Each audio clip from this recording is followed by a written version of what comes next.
Radhe Radhe. Happy करवा चौथ। सभी बहनें खुश रहें, सुहागिन रहें, स्वस्थ रहें। कोरोना के चलते हम इस बारी सब लोग मिलकर कथा नहीं कर पा रहे हैं। जैसे पहले हम लोग मंदिर में या पार्क में बैठ के कथा करते थे, तो इस बारी घर पे रह के ही हम लोग पूजा कर रहे हैं। तो घर पे जो भी लोग हैं, 4-5 लोग मिलके हम लोग पूजा कर सके, इसके लिए मैं कथा कह रही हूँ। तो कृपया ध्यान से सुने, अपनी थाली सजा ले सब लोग। और कथा के बीच बीच में मैं थाली फेरने के लिए बोलूँगी, तो आप 7 बार हम लोग थाली फेरते हैं, तो हम लोग थाली फेरेंगे बीच बीच में। बोल गणपति भगवान की जय, शंकर भगवान की जय। 7 भाइयों की एक बहन होती है लाडली, जिसका नाम होता है वीरा। सब लोग बहन भाई आपस में मिलजुल के रहते हैं और एक साथ शाम को खाना खाते थे। वीरा का करवा चौथ का व्रत होता है, तो वो करवा चौथ के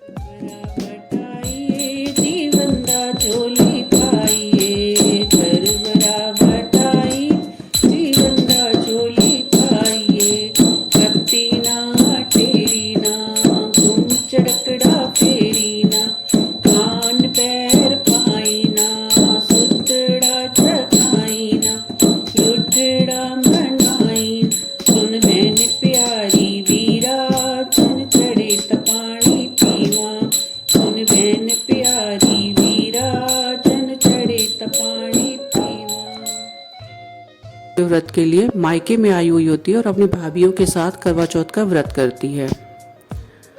जब शाम को भाई अपने काम से फ्री होके घर आते हैं, तो भोजन करने के लिए बैठते हैं, तो अपनी बहन से कहते हैं आओ बहन भोजन करें। तो बहन कहती है नहीं भाई, मेरा तो आज करवा चौथ का व्रत है, पहले मैं चांद पूजूंगी, उसके बाद मैं खाना खाऊंगी। तब भाई कहने लगते हैं तो फिर हम तुम्हारे बिना हम भी खाना कैसे खाएंगे, हम भी बाद में खाएंगे। कुछ समय हो जाता है तो भाई भी भूख से व्याकुल हो रहे होते हैं, तो वो सोचते हैं हमारी बहन भी ऐसे भूख से व्याकुल हो रही होगी, तो वो कोई तरकीब सोचते हैं कि जिससे हमारी बहन चांद पूज ले और खाना खा ले।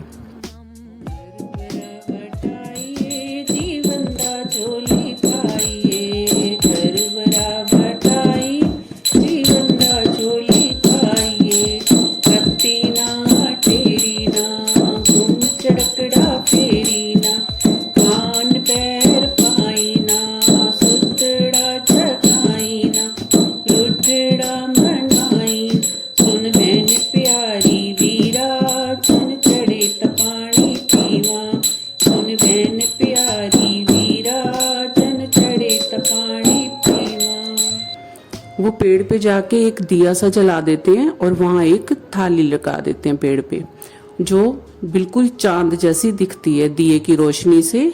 तो अपनी बहन को बुलाते हैं, आओ बहन वीरा, देखो चांद निकल आया।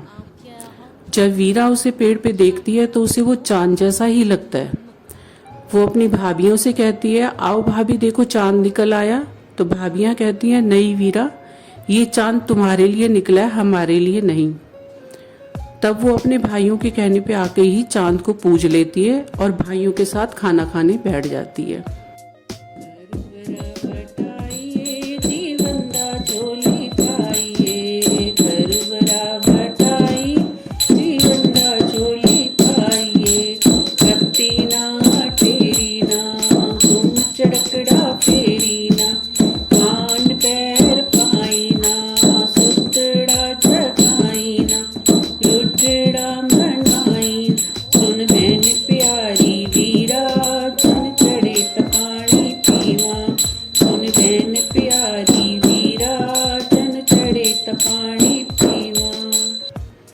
जैसे ही वो खाने का निवाला तोड़ती है, मुंह में डालती है, तो उसके ससुराल से संदेशा आ जाता है कि उसकी पति की तबीयत बहुत ज़्यादा खराब है और जल्दी से घर चलो। तब भाभियां उसे विदा करती हैं और उसे कहती हैं कि ये सोने का टका दिया, और उसे कहती हैं कि जो रास्ते में तुझे सुहागिन होने का आशीर्वाद दे उसे ये टका दे देना। वो रास्ते में रोती हुई चली जाती है। वो जिसके भी पैर छूती है, आशीर्वाद लेती है, कोई भी उसे सुहागिन होने का आशीर्वाद नहीं देता, सिर्फ यही कहते रहते हैं तेरे भाई सुखी रहे, तेरा परिवार सुखी रहे। कोई भी उसे सुहागिन होने का आशीर्वाद नहीं देता। जब वो घर पहुंचती है तो उसकी छोटी नंद खड़ी होती है गेट पे।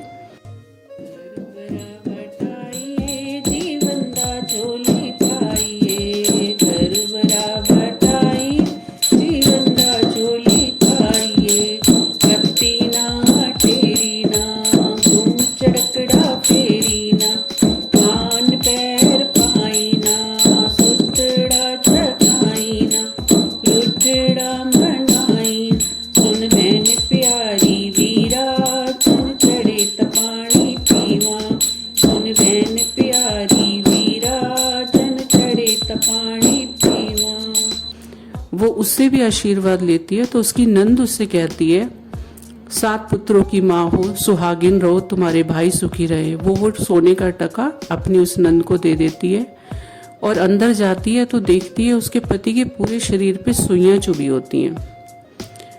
वो बहुत दुखी होने लगती है और मन में सोचने लगती है कि आज मेरे से कुछ अपराध हुआ है, और वो सोचती है तो उसे लगता है कि आज मेरा व्रत खंडित हुआ है। तो वो करवा मैया से प्रार्थना करती है कि हे मैया, मुझ पे कृपा करो, मैं हर चौथ पे तुम्हारा व्रत करूंगी और अगले करवा चौथ पे मैं सभी सुहागिनों के साथ व्रत पूजूंगी। वो अपने पति का सिर अपनी गोदी में रखती है और सुइयां निकालने लगती है।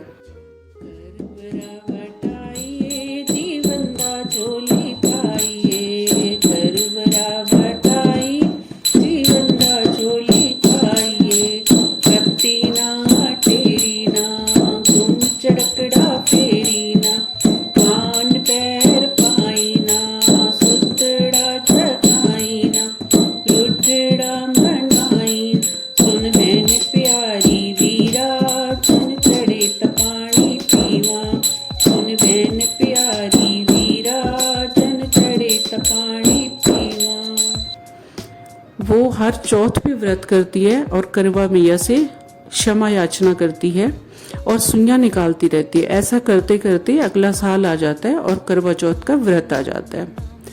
तो उसने करवा चौथ का व्रत रखा होता है। थोड़ी देर में बाहर से आवाज आती है, करवा बेचने वाला आता है। तो वो बाहर करवा लेने के लिए जाती है। वो अपनी दासी से कहती है कि तुम मेरे पति का सिर अपनी गोदी में रखो, मैं करवा लेके आती हूँ। तो वो करवा लेने चली जाती है और जैसे ही वहां से वो करवा लेके आती है तो वो जो दासी होती है उसके पति के सिर से सुइयां निकालती है और उसके पति को होश आ जाता है।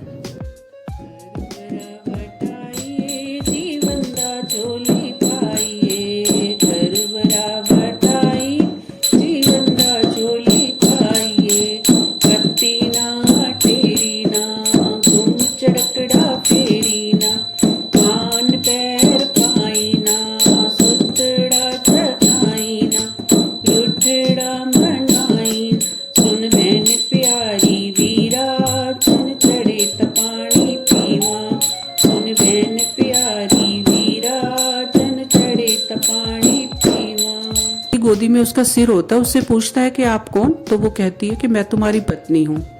इतने में वो करवाले के अंदर आती है, पूछता है ये कौन? तो वो कहते ये हमारी दासी है। तो पत्नी तो पति को होश में आते देख के खुश हो जाती है कि मेरा पति होश में आ गया। उसे ये तो होश ही नहीं रहता कि इसने मुझे दासी बता दिया। वो तब भी खुश हो जाती है कि कोई बात नहीं, पति के पास तो रहूंगी, चाहे दासी बन के ही सही। तो उसके पति ठीक हो जाता है। उसके बाद वो सभी सुहागनों के साथ मिलकर करवा चौथ का व्रत पूजती है और पति के घर में पति की सेवा करती हुई दासी बन के रहने लगती है। कुछ समय पश्चात जब पति ठीक हो जाता है तो वो कहता है कि मैं वापस प्रदेश जा रहा हूँ अपना पैसा कमाने के लिए, अपने बिजनेस के पर्पज से। तो तुम्हें कुछ मंगवाना है। जो दासी होती है वो एक लंबी चौड़ी लिस्ट दे देती है अपने सामान की, गहनों की।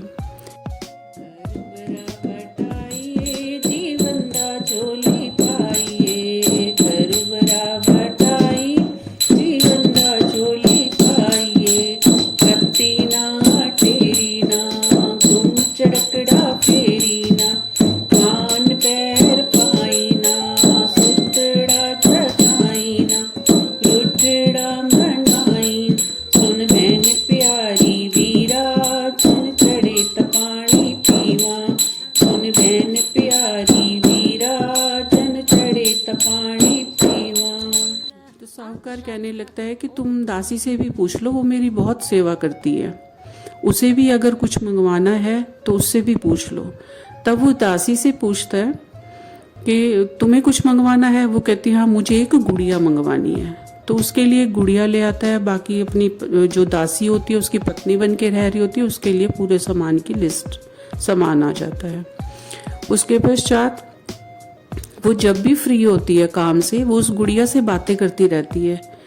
सुन गुड्डड़ी पगुड्डड़ी, जो दासी थी वो रानी हुई, जो रानी थी वो दासी हुई। एक दिन वो साहूकार सुन लेता है और उनसे पूछता है कि वीरा तुम ये क्या गाती रहती हो, इस गुड़िया से बातें करती रहती हो, जो दासी थी वो रानी हुई, जो रानी थी वो दासी हुई, ऐसा तुम क्यों बोलती रहती हो। तब वो उसे समझाती है कि मेरा नाम वीरा है और मैं ही आपकी पत्नी थी, और आप पे ऐसे कष्ट आया था, उस दिन करवा चौथ का व्रत था, तो लास्ट की सुइयां आपकी इस दासी ने निकाली और उसने आपको अपनी पत्नी बता दिया और आपने उसे अपनी पत्नी मान लिया, मुझे दासी। तो उसे भी सब बातें याद आ जाती हैं, तो वो अपनी वीरा को, अपनी पत्नी को अपना लेता है और दासी को देश निकाला देता है, घर से निकाल देता है। जो रानी थी वो रानी हुई, जो दासी थी वो दासी हुई। उसने अपनी पत्नी को, वीरा को प्रेम पूर्वक अपना लिया। गणपति जी ने उनकी सुन ली।